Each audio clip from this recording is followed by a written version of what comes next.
안녕하세요. 반갑습니다. 오늘은 직장 생활이 너무 힘든 분들을 위해서 미니멀 해봄님 간증으로 시작합니다.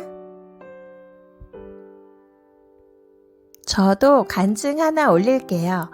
15년 전에 새로 오픈한 병원급에 다닐 때 여자 실장님과 함께 남자 선배가 저를 얼마나 핍박하는지 성경 읽지도 못하게 하고 여러 가지로 태클을 걸어서 힘들게 해서 정말 병원을 가기 싫어서 집에 오자마자 주님께 하소연하며 펑펑 울었었더래요.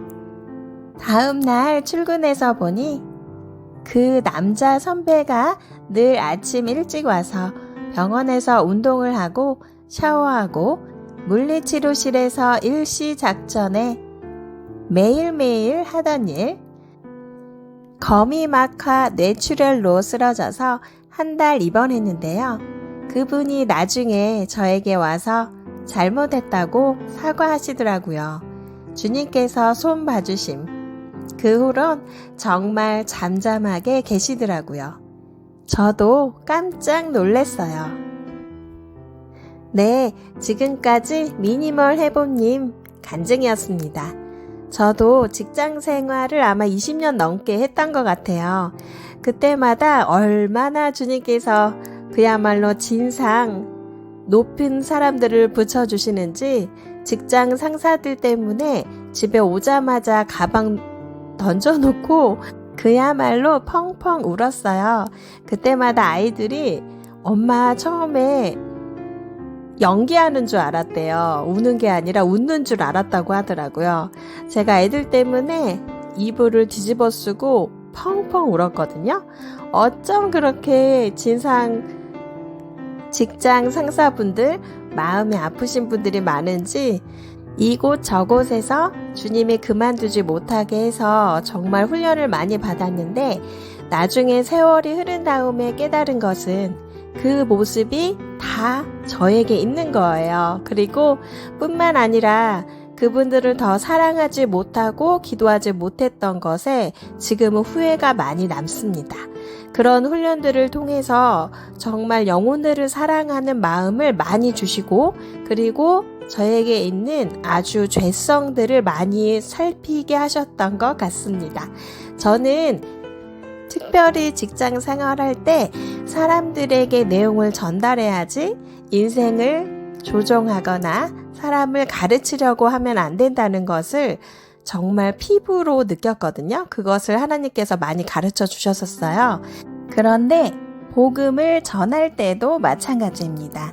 복음을 전하실 때에는 성령님이 가르쳐 주시는 모든 내용들을 전달하시면 됩니다. 그야말로 내용을 전달하시는 겁니다. 전도자나 사역자나 목사님이나 사모님이나 선교사님이나 할 거 없이 사람을 인생을 조정하거나 가르치려고 하시는 거는 버리시고요. 사람들에게 직접 하나님의 말씀을 전달하면 그 말씀이 살아 움직여서 성령님께서 직접 그들을 가르치십니다. 그래서 저는 이 부분에 대해서 정말 많이 훈련을 받았기 때문에 여러분들도 여기에 대해서 많이 묵상하시기를 부탁드립니다. 가끔씩 이런 생각 안 하실까요? 직장에서 너무 힘드실 때 나는 왜 금수저로 태어나지 못했을까? 정말 대기업 아들, 딸들은 얼마나 행복할까? 이런 생각 많이 하시지 않나요? 그런데 우리는 대기업 자녀들보다 더 귀한, 금수저보다 더 귀한 이 세상 보석으로는 설명할 수 없는 아주 귀한 자녀들입니다. 요한복음 1장 12절입니다. 영접하는 자, 곧 그 이름을 믿는 자들에게는 하나님의 자녀가 되는 권세를 주셨으니 여기에 보면은 우리가 예수 그리스도를 믿는 자들에게 하나님의 자녀가 되는 권세를 주셨다고 해요. 그런데 공동 번역에는 특권이라고 나와 있거든요. 하나님의 자녀가 되는 특권. 그리고 킹제임스 버전에는 권능이라고 나와 있습니다. 우리에게는 금수저보다 훨씬 영광스럽고 힘이 되는 하나님의 백이 있습니다. 예수 그리스도를 믿으면 하나님의 자녀가 되는 권세를 주님께서 주셨습니다. 이 자녀 되는 권세는 첫 번째, 하나님께 있는 모든 영광과 능력과 그리고 모든 힘들을 부여받을 수 있는 자녀의 특권이 있습니다. 그야말로 천국에 있는 모든 것들을 이 땅에 끌어당길 수 있는 자녀의 특권이 있는 거예요. 시편 147편 13절입니다. 그가 내 문빗장을 견고히 하시고 내 가운데에 있는 너의 자녀들에게 복을 주셨으며 14절 내 경내를 평안하게 하시고 아름다운 밀로 너를 배불리시며 그의 명령을 땅에 보내시니 그의 말씀이 속히 달리는도다. 이 말씀처럼 하나님께서는 하나님의 자녀들을 지키시고 복을 주신다고 하십니다. 13절에 보니까 내 문들의 빗장을 강하게 하셨대요. 그러니까 우리를 눈동자같이 적으로부터 보호하시는 겁니다. 그리고 하나님의 안에 있는 자녀들에게 복을 주십니다. 그리고 14절에 내 경계 안에 평화를 주신대요. 영토를 뜻하기도 하고 국경을 뜻하기도 합니다. 그러니까 내가 살고 있는 하나님의 자녀가 살고 있는 그 땅에서 평화를 누릴 수 있다는 겁니다. 하나님의 자녀가 사는 그 나라에는 화평을 주신다는 겁니다. 아름다운 밀이라는 것은 가장 좋은 밀로 자녀들을 먹이신다는 거예요. 가장 좋은 걸로 우리를 먹이시는 좋으신 하나님입니다. 15절에 그의 명령을 땅 위에 보내고 그분의 말씀이 매우 빨리 달린대요. 이거는 하나님께서는 악인에게는 주님의 말씀을 보내지 않으시기 때문에 그들이 깨닫지도 못하여 계속 죄로 인하여 죄값을 받지만 평화가 없지만 하나님의 자녀에게는 주님의 명령을 땅에 빨리 보내셔서 우리가 하나님의 뜻대로 살 수 있는 특권을 주시는 겁니다. 언젠가 훈련을 받고 연단을 받을 시즌에 너무 힘든 거예요, 제가. 그래서 주님께 너무 힘드니까 주님, 저는 하나님의 자녀입니다. 자녀되는 권세를 사용해야 되겠어요. 저는 하나님의 자녀니까 이번만큼은 제가 원하는 것 좀 들어주세요. 그렇게 막 졸랐거든요, 하나님한테. 그러니까 정말 믿지 못할 일들이 벌어지곤 했습니다. 그러니까 여러분들도 너무 힘드실 때는 하나님의 자녀 되는 권세로 주님께 부르짖어 보세요. 놀라운 일들이 벌어집니다. 요한복음 1장 12절에 하나님의 자녀 되는 권세가 우리가 예수 그리스도를 영접하고 믿기만 하면 얻어지는 특권입니다. 이 말씀하고 오늘 제가 보여드린 시편 147편을 붙잡고 기도해 보세요. 주님, 저는 주님의 자녀입니다. 자녀 되는 권세로 저의 사방을 태평하게 하시고 저의 적들로부터 저를 보호해 주세요. 그리고 주님, 저는 하나님의 자녀입니다. 자녀 되는 권세로 저는 하나님께서 언제나 제가 거하는 땅에서 화평을 이루시고 가장 좋은 먹거리로 저를 배부르게 하시고 그리고 하나님의 명령을 늘 저에게 재빠르게 보내주셔서 제가 하나님의 뜻을 정확히 알고 고민하거나 번뇌하지 않게 도와주세요. 주님을 상기시켜 드리는 거예요. 하나님의 말씀을 기억하게 하는 겁니다. 아빠가 옛날에 나한테 그렇게 약속했잖아. 엄마가 나한테 그때 그렇게 말했어. 이렇게 해준다고. 이렇게 우리가 부모님에게도 상기시켜 드리잖아요. 그것을 기억할 수 있도록 말을 하고 요청을 하면 주님께서는 반드시 들어주십니다. 그러니까 지금부터는 아주 많이 힘드신 분들은 하나님의 자녀 되는 권세를 사용하셔서 숨통이 좀 트이는 그런 날들이 있기를 바랍니다. So here's the video I took. As you can see, the sun is about to start rising and it's not even past the horizon. You can see the horizon in the background and the sun is going to start rising through that thick layer of clouds right there. Now, if the sun is 93 million miles away, it would be rising at the horizon, not in the middle of the clouds right there. So I was at about 34,000 feet when I was recording this with my P900, and I don't see how that is possible if the sun is 93 million miles away.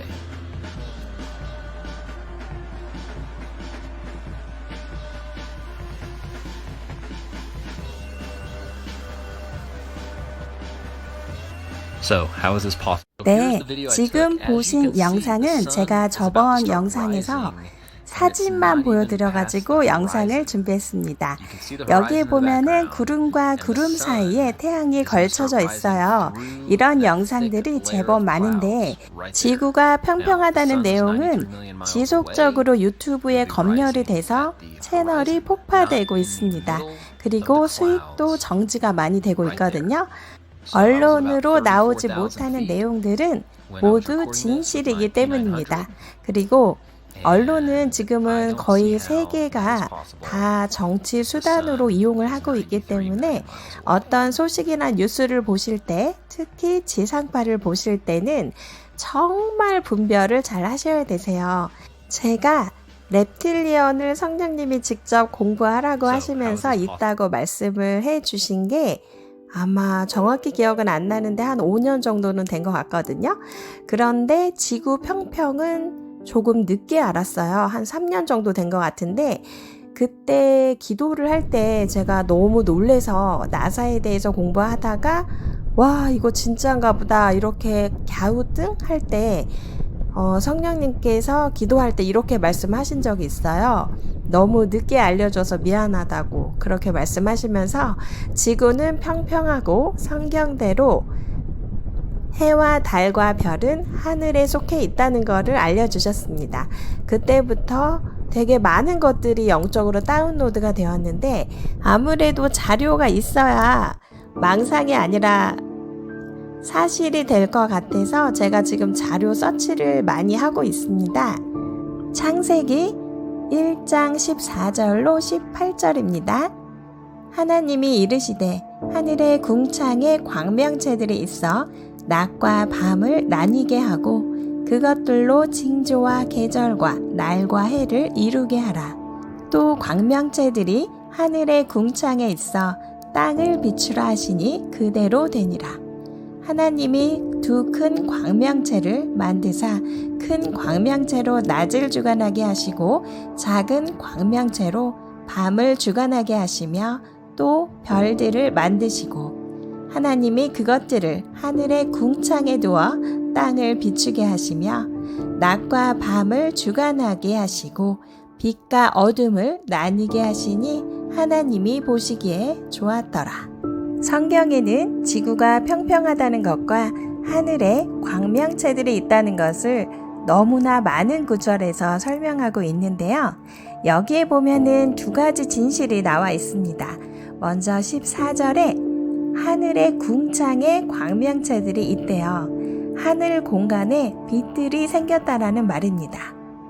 16절에 보니까 별들도 만드신 다음에 17절에 보니까 그것들을 어디에 두셨냐면 하늘 공간에 두셨다고 합니다. 하늘의 궁창에 두어서 땅을 비추게 하셨습니다. 그러니까 해와 달과 별들은 하늘에 속해 있습니다. 하늘에 있는 거예요. 나사가 거짓말한 것처럼 우주라는 공간에 있는 게 아닙니다. 그리고 여기에 보면은 또 역대급 진실이 있거든요. 여기에 광명체라고 표현을 하고 있는데 이것은 빛을 말합니다. 그러니까 스스로 빛을 내는 플라즈마를 말합니다. 우리가 아는 것처럼 아주 큰 행성, 돌덩어리가 하늘 밖에 우주라는 공간에 있는 게 아니고요. 이것들은 스스로 빛을 내는 광명체입니다. 그러니까 이 나사가 거짓말한 것처럼 우주라는 공간에 큰 행성이 있는데 아주 멀리 있는 해가 빛을 발해서 보이는 게 아니고요. 이것들은 하늘의 공간에 제법 우리와 가까이 있고 스스로 빛을 내는 플라즈마입니다. 쉽게 말씀드리면 전구를 생각하시면 됩니다. 이 전구는 아주 얇은 유리막으로 되어 있는데 그 안에서 빛이 나오잖아요. 나사가 말하는 것처럼 아주 큰 돌덩어리가 지구를 파괴할 만큼 떨어지는 게 아니고요. 아주 작은 스스로 빛을 내는 광명체로 플라즈마이기 때문에 하늘에서 떨어져도 이 지구가 멸망당하는 그런 것이 아닙니다. 그래서 요한계시록에 보면 수많은 별들이 땅에 떨어져도 지구가 폭발하지 않고 대환란이 유지가 되는 거예요. 진행이 되는 거예요. 그래서 이 하늘의 해와 달과 별이 하늘에 속해 있으며 우리가 생각하는 것보다는 작은 광명체이기 때문에 요한계시록이 쉽게 풀립니다. 얼마 전에 블로그에 어떤 분이 감사하게도 아주 좋은 댓글을 남겨주셨거든요. 읽어드릴게요. 예전에 한문으로 된 고문서에 1000원 지방이라고 나와 본 기억이 있습니다. 하늘은 둥글고 땅은 네모나다. 각진 사각형 형태란 뜻이에요. 처음엔 이 말을 접하고 좀 의아했어요. 그러다 천당과 지단이라는 조선시대까지 하늘과 땅에 제사 지내는 장소가 있다는 걸 알게 됐는데 하늘은 둥금으로 둥근 형태의 천당 건물을 짓고 땅은 네모나무로 네모난 형태로 지단 건물을 지었다고 합니다. 이것은 중국에서도 동일하게 있었다고 해요. 청나라까지 있었겠죠? 요한계시록 7장 1절입니다. 2일 후에 내가 네 천사가 땅 네 모퉁이에 선 것을 보니 땅의 사방에 바람을 붙잡아 바람으로 하여금 땅에나 바다에나 각종 나무에 불지 못하게 하더라. 요한계시록 21장 1절과 2절 그리고 16절입니다. 또 내가 새 하늘과 새 땅을 보니 처음 하늘과 처음 땅이 없어졌고 바다도 다시 있지 않더라. 또 내가 보매 거룩한 성 새 예루살렘이 하나님께로부터 하늘에서 내려오니 그 준비한 것이 신부가 남편을 위하여 단장한 것 같더라. 16절입니다. 그 성은 네모가 반듯하여 길이와 너비가 같은지라. 그 갈대자로 그 성을 측량하니 12,000 스다디온이요 길이와 너비와 높이가 같더라. 지금 보시는 것은 프리메이슨 멤버 집에 걸린 그림이라고 합니다. 그런데 여기를 자세히 한번 보시면 둥근 남극의 벽이 우리가 사는 땅을 메꾸고 있고 그리고 아주 틈이 조금씩 있는데 그 틈으로 밖에 나가보면 전혀 알지 못하는 파라다이스 땅이 있다고 해요. 그리고 땅은 네모난 형태를 가지고 있습니다. 이런 모든 말씀과 그리고 이 증거 자료들을 보여드리는 이유는 제가 언젠지는 기억이 잘 안 나는데 지구 평평에 대해서 주님이 막 알려주실 때쯤이었던 것 같아요. 그런데 어느 날은 기도를 하는데 주님이 이 지구의 땅은 네모나다고 말씀을 해주시는 거예요. 너무 신기해서 어떻게 지구가 네모나지? 하늘은 둥글게 되어 있는데 땅은 네모나다고 하는 거예요. 그래서 제가 관련 자료와 성경 말씀을 열심히 찾았습니다.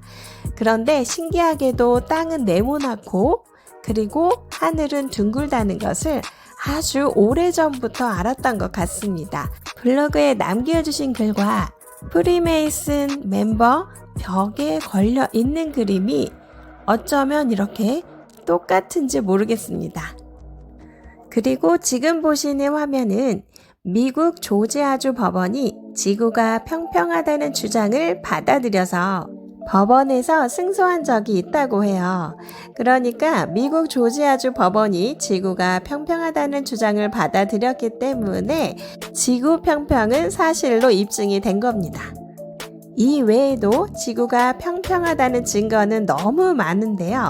앞으로 제가 여기에 대해서 계속 지속적으로 방송과 블로그에 올리고 있으니까 저희 블로그에 계속 와서 옛날에 올린 것까지 다 서치를 해주시면 감사하겠습니다.